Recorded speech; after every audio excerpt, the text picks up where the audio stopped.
Good morning, my dear children of class 10. So, in the last video, what we had seen was we had discussed the scene from Act 3, Scene 2, where in the first part we discussed about the exchange of love that takes place between Portia and Bassanio. And through their conversation in that first initial scene, we could very well make it out that these two, they were head over heels in love with each other, and especially Portia, although she tries to she means not to be very vocal about her feelings, but her very way of dealing with the situation and trying to beseech Bassanio and forbidding him from choosing the casket immediately because of her fear that he might fail to choose the right casket itself shows that she was in love with Bassanio and she wanted to live her entire life, spend her entire life with Bassanio in his company. But eventually her plea falls to deaf ears because Bassanio is also equally impatient to choose the casket. So finally and reluctantly, Portia agrees to the determined Bassanio, who really wants to choose the casket. So that is where we left the last video with, and today we shall move ahead with the scene. So now let's move ahead with the text. So see, then Portia, she reluctantly says, "Away then, I am locked in one of them." So she's asking Bassanio, reluctantly she's allowing Bassanio to move ahead towards the casket and choose the casket, and that casket in which one of them has her portrait. So away then, and I'm locked in one of them. If you do love me, you will find me out. If your love towards me is true, you will definitely find me. You will definitely choose the right casket. Nerissa and the rest stand all aloof. Let music sound while he doth make his choice. And she, as Bassanio proceeds, she commands her musicians to play the music as he makes his choice, and asks all her servants and her maids to stand aside and allow Bassanio to move ahead. Let music sound while he doth make his choice. Then if he lose, he make a swan-like end, fading in music that the comparison may stand more proper. My eyes shall be the stream and watery deathbed for him. So she says that in case Bassanio loses, if he fails to choose the right casket, then he will have a swan-like end. So here she is making a reference to a superstitious belief about the swan. We all know what a swan sounds like. It has a very coarse sound that it produces, isn't it?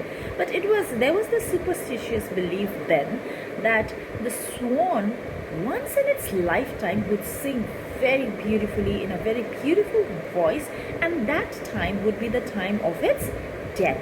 And as it swims and glides on the stream, it would sing its last beautiful song and it would die drowning in the stream.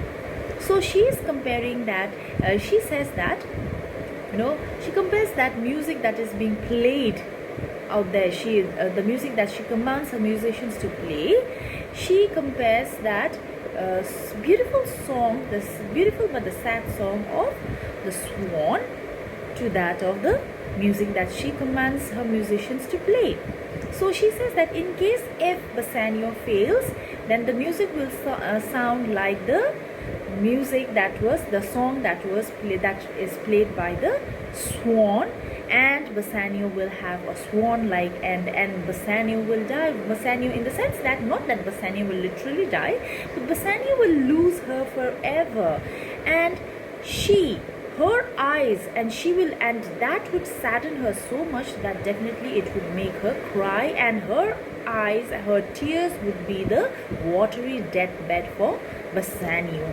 So yes, so she, in a very beautiful manner, she compares the situation as the music is being played, and so she meant to say that the music, if he fails to play, the music that is being played will be a sad mourning music. But if he wins, and what is music then? And if he wins, what will that music be then? then music is even as flourish when true subjects bow to a new crowned monarch. So that music, if he happens to win, that music will be a happy music, a music of rejoice, just as the trumpets that are played when, you know, when the crowd, when the people, they welcome their newly crowned monarch. Out of happiness they rejoice, you know. So it will be a music of extreme happiness and rejoice. Such it is as those dulcet means sweet, dulcet sound in break day or break of day that creep into the dreaming bridegroom's ears. So, and not just that, that music will be no different from that sweet music that that is played by the friends of the groom on his wedding day in order to awaken him of the arrival of his wedding day. So it will be a happy music. That is exactly what she says out here.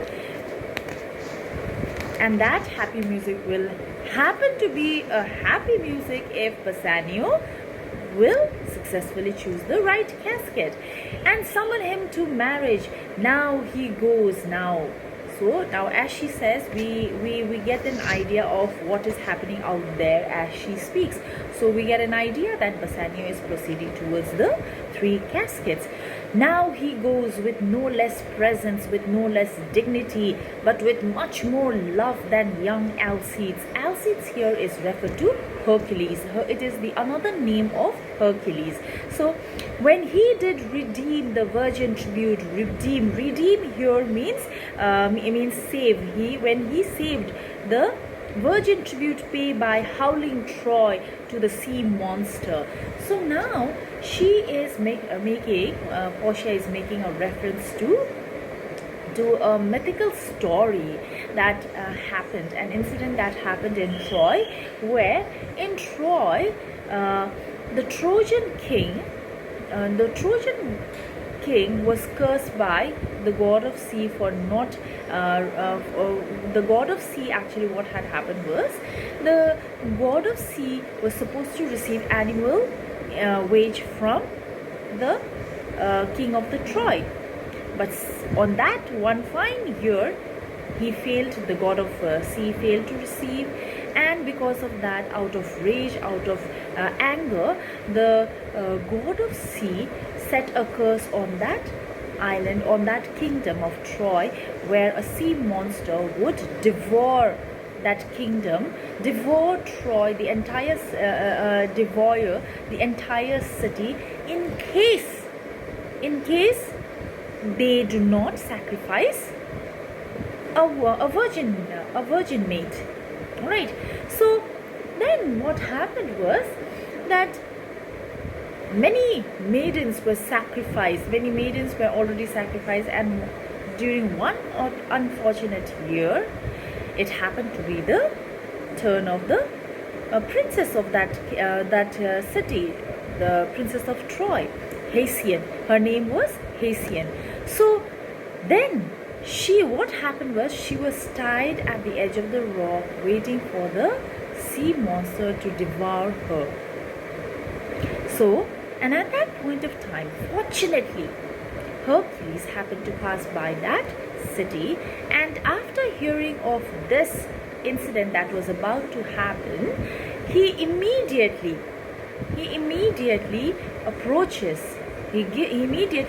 immediately gives his presents to the king of Troy, and he makes a request. In fact, he makes a deal that if in return, if the king is if Hercules successfully frees Hesione and kills the sea monster and sets the entire Troy free from that curse, then he in return should be rewarded few war horses. So that is the deal that they make. And so that is exactly what, so she is referring to that situation out here, and she says that, you know, when she says, now he goes with no less presence in the sense that as Bassanio proceeds towards the caskets, he walks with the same dignity as the dignity that was carried by Alcide, that is Hercules. Then when he moved towards, bravely he walked towards the edge of the rock where Hesione was tied. Yes, so but with much more love. But with much more love. What she means out here is Hercules. She is pointing out the difference between Hercules, pointing out the similarity as well as the difference between Hercules and Bassanio's situation. In both the case, the similarity is the two of them are proceeding towards their objective with the same dignity. But the difference where the difference lies is Bassanio, he moves out of love because he is he is making a daring move by making the choice of the casket towards those three caskets. He makes a daring move in order to win Portia, and this he does totally out of love. But on the other hand, on the contrary, Hercules, what Hercules does is he proceeds with that dignity, but he is doing so not out of love for Hesione, but he wants to be rewarded with few war horses in return for the fight that he puts forth and for killing the sea monster. So that is the difference she points out. Then young Alcides, when he did redeem the virgin tribute paid by howling Troy to the sea monster. So howling Troy is referred to the people of the city who are crying. Why? Because they are extremely sad, because soon their princess would be sacrificed to the sea monster. So I stand for sacrifice, the rest aloof are Dardanian wives. The Dardanian wives here, they are the Trojan women, and these women, they were actually all of them were actually mother of all those maidens who were sacrificed, and they too were crying, with bleared visages. Bleared visages means tear-stained face. They were crying, they were weeping out aloud, for their princess was soon to be devoured by the sea monster. So then come forth to view the issue of the exploit. Go Hercules. So she very fancifully addresses Bassanio as Hercules out here. So she says, go Hercules, Hercules, live thou, I live. That means if you are successful, I shall live in happiness. With much more dismay, I view the fight. With much more sadness, and great anticipation, I view this fight. View the fight. Fight here is the test of Bassanio. Then thou here means you. She's referring you to Bassanio. So she says thou that makes the fray. So with much more dismay, I view the fight than thou that makes the fray. So she says that, I want to go Hercules. She asks, she's encouraging, Bassanio to move towards the casket, and at the same time she's full of anticipation and she's very anxious as in what will happen next and what result might turn up, and she says that she out there, as she watches Bassanio proceeding towards his test, the three casket, she is filled with more dismay and anticipation than the person who is undertaking that test, that is Bassanio. Then that means she's suffering, she meant to say. Then a song whilst Bassanio comments on the casket to himself. So a song is played at the background. So the song goes like this. Tell me where fancy is bred. Tell me where fancy here is where love is born, bred, or in the heart or in the hand. So is it born? Where is from? Tell me from where love is born. Is it born from the heart or is it born from the head? Then How begot here means born. How it was born, how nourished, how was it nourished? Reply. It is engendered. Engendered means originated in the eyes. With gazing fed means fed with loving glances, and fancy dies in cradle where it lies. So she so it says, and fancy here means love. So, and love is such a thing which is so short lived that it will die from where it is born. It was born from eyes, and it will die from where it was born. That is, it will die within the eyes. If love vanishes, it just dies immediately. So let us all ring fancy's knell. Knell is rung. It is a bell that is rung at in the church when someone dies. So let us all ring fancy's knell. I begin it. Ding dong bell. So ding dong bell. It is out here the song. In the song there is this imitation of the sound of the church bell, a church bell that is rung when someone dies. So actually what happens is, out here this song is supposed to be said that it is a kind of a hint for Bassanio to make him choose the right casket. Whether Bassanio understood the hints that were given out here, that this song proves to be as for Bassanio to choose the right casket, whether he clearly got the hint or not, it is very, very unclear. But definitely what we do see out here of Portia, on part of Portia, is that Portia displays a very keen legal mind out here. Once again we see another side, a very different side of Portia, the smartness of Portia out here. So then let's move ahead. Bassanio, so may the outward show, so now Bassanio is there in front of the three caskets, and he is commenting on those caskets to himself. So here let's see what he says. So may the outward show be least themselves. So what he's saying is, outer appearance have no real truth. So he is judging all those three caskets, looking at those three caskets, he's making this comment, and he's saying that whatever looks beautiful, the outer appearance one should not take things by its outer appearance, because what it shows, what it seems on the outside, the real truth might be, the true nature of that thing might be totally different on the inside. So in the sense, it can be very deceptive. So may the outward show be least themselves. The world is still deceived with ornaments, and and in this world of humans, many people, in fact people, they get deceived by the outer appearance, by the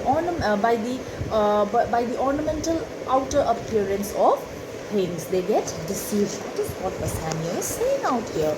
So then see, the world is still deceived with ornaments in law. So now he takes various different examples to make analysis, and to contemplate and to make analysis as in what outer appearance does and what is it like. So he's commenting, and he's critically analyzing the three caskets to himself. Then he takes forth few examples. He says, in law what plea so tainted and corrupt, but being seasoned with gracious out here means very eloquent, very beautiful, very nice voice. Yes, very fine voice, eloquent voice. Obscures the show of evil. So out here what he's saying is, in the case of law, the first example that he takes of how deceptive the outer appearance might be, he takes the example of the case of the law. In the case of law, in the field of law, he says, a dishonest case might be proved as just and fair by a lawyer with his eloquence, because of his eloquent and fine manner of speech. He might prove a dishonest case as just. So this is another one example of deceiving people by embellishing a dishonest case with something which is very fine and just. Yes. So then, but being seasoned with gracious voice obscures the show of evil. And now the second example that he gives is in religion, in the field of religion. What damned error but some sober brow. So what damned error. So in the field of religion, what happens is a very wicked doctrine is brought forward by a very serious looking priest who tries to prove and expound that wicked doctrine as fair, and in order to win the confidence of all the people, and in order to win his exponentiation, what he does is he even refers to an extract from the Bible to prove that doctrine which is actually wicked is actually fair. That is what he does, and he does it with a serious face, and thus fools everybody, deceives everybody. So this is the second example of deception. Then will bless and prove it with a text. Text means a text here is referred to a text from the Bible, a verse from the Bible. So hiding the grossness with fair ornament, hiding the wickedness of that doctrine with fair ornament. Yes. Where there is no vice so simply but assumes some mark of virtue on his outward part. So what he says is that even the most simple vice has some resemblance, outward resemblance with virtue. That is, so naturally what he meant to say is naturally it would deceive any wise people. Any people would be deceived by such kind of vice which has some resemblance to virtue. It would only be natural for any people to get deceived. How many cowards whose hearts are all as false as stairs of sand were yet upon their chin. So now he's talking about those people who are very, very unreliable, who are very, very untrustworthy, who are perfect example of deception. So these people are people who are very, very untrustworthy and unreliable. Why? Because they were yet upon their chins beards of Hercules and frowning Mars, who inward searched have livers white as milk. Livers white as milk means it's a reference to the cowardly nature.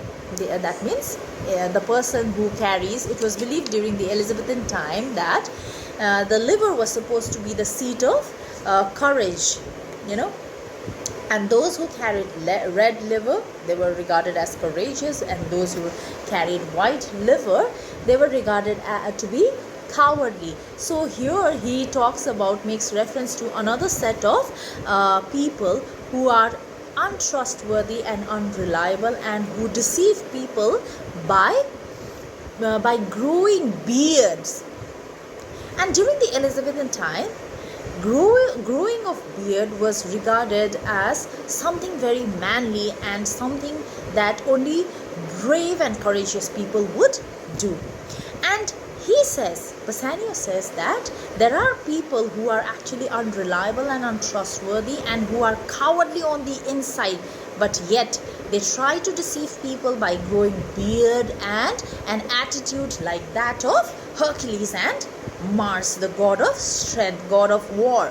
So see, these people are deceptive and cannot be trusted, like the stairs of sand. You cannot, if in case stairs of sand here means some untrustworthy and unreliable. So A stair that is made up of sand, obviously one cannot move upward.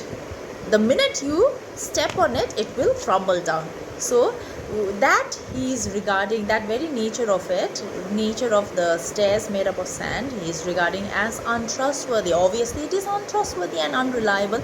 Likewise, like the stairs of sand, these people, these coward people, are also no different. So okay, and these assume but valor's excrement, that is the outward show, to render them redoubted. Redoubted means formidable. So they create such kind of outward appearance by growing beard like Hercules and Mars, in order to prove themselves to be as formidable and brave and strong as Hercules and Mars himself. So, but in reality, they are cowards. Then he gives another example. Look on beauty. Now he talks about beauty. Look on beauty, and you shall see it is purchased by weights, which therein work a miracle in nature, making them lightest that wear most of it. So here he is talking about women all around the world who look very beautiful. On the outward they look very beautiful, but in reality that beauty that they receive is because of all the cosmetics that they receive from the chemist, and their face is heavily damped with cosmetics that makes them look completely different from their natural self. So that is what he says. And here what he says is making them lightest that wear most of it. By this he means that, and these women who wear and amongst these women, the ones who wear the heaviest of the cosmetic are the ones who carry loose moral characters. Yes, so lightest here is referred to the character, loose moral character. So are the crisp, snaky. Crisp means curly, snaky means winding, golden locks which make wanton gambols with the wind upon supposed fairness. Supposed fairness means one who has a reputation of beauty, often known to be the dowry of a second head. Now here he is given another example of beauty where the artificial beauty. During the Elizabethan time, there was also this practice that women, they wear tall wigs. They wear tall wigs, and the taller the wig, the more beautiful the woman, the more rich and classy the lady was believed to be. Okay, so then he is criticizing that too, and so he says that women who wear such locks, who have the women who has the reputation of beauty with their golden locks, curly locks, winding means that plays the locks that are there dangling around their face. What does it do is, as the wind blows, it lively plays over their face and makes them look more beautiful, and it captures the heart of the men. But in reality, these women who consider themselves as having the reputation of great beauty are actually wearing wigs, which is the wig that happened to be the dowry of a second head. What he meant to say is that the beautiful wig that they adorn themselves with on their head are actually the hair that has been cut from the dead women, and those women who and these dead women are now lying in their grave. So that is what he meant to say out here when he says that it's to be the dowry of a second head. The skull that bred them in the sepulchre, the skull of the dead women that grew that hair, and that hair that was cut from their skull, from the skull of that poor woman who's lying dead in her grave. Her hair had been cut and it had been readorned as a wig, and these women are wearing that wig and trying to present themselves as having a woman of great reputation for beauty, but in reality it's not the case. That is what he says. So he's trying to show, he's referring to all these various examples to show that, you know, what you see on the outside is not the reality. Yes. Then see, to a most, okay, thus ornament is but the guiled shore. Guiled means treacherous shore to a most dangerous sea. So ornaments are nothing but treacherous in nature. They are very deceptive in nature. The beauteous scarf, veiling. Veiling means covering. An Indian beauty, in a word of seeming truth. Actually, the Indian out here is referred to the Negroes of the West, you know. So in a word, the seeming truth, that is the false appearance of the truth, which cunning times put on to entrap the wisest. So even in the West, the Negroes who had flat nose and thick lips, who were ugly looking, who were dark, you know, they tried to cover their ugliness by wearing bright colored scarves. So in that manner they looked beautiful. It completely covered their the bright colored scarves completely overshadowed their ugliness and made them appear more beautiful. So that is exactly what he says when he says that to the seeming truth which cunning times put on and trap the wisest. That means the false appearance of such truth would definitely, any false appearance of such truth would entrap any wise person. A wise person would be fooled by it if so beautifully the truth is covered.